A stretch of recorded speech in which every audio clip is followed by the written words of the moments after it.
Hello everyone, how are you doing today?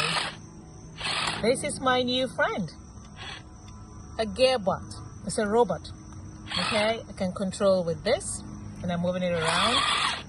It's called a gearbot because of this. These are all gears. Remember your physics or basic science, machines. My nephew got this as his birthday gift just this past weekend, and I decided to record this video to let you see what we learned using the gearbox. You see, the gears move that way and back.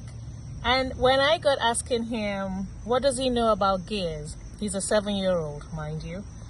And for many educators, it will look like, oh, that is too much. Wait until he gets to much higher grade level, then he can learn all about that. And I said, no. If this is called a gearbot and these are gears, so what exactly do we use gears in real life for? And guess what? I had to get a can opener. You see a can opener? These are gears. Can you see that? When I turn that, it moves, and that's also a gear. So he got to know that he can relate this to what is on a can opener. I also brought this for him to see as well. Can you see that? We also have gears here. Can you see that right here? Okay.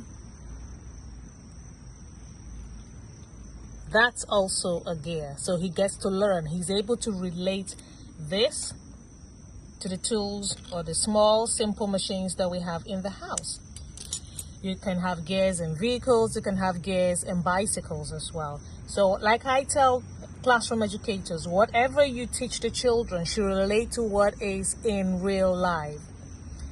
My name is Stella and this is our channel, One by One. Do not forget to subscribe, like the video, click the notification bell so you get to know when I upload new videos. Invite more people. Bye.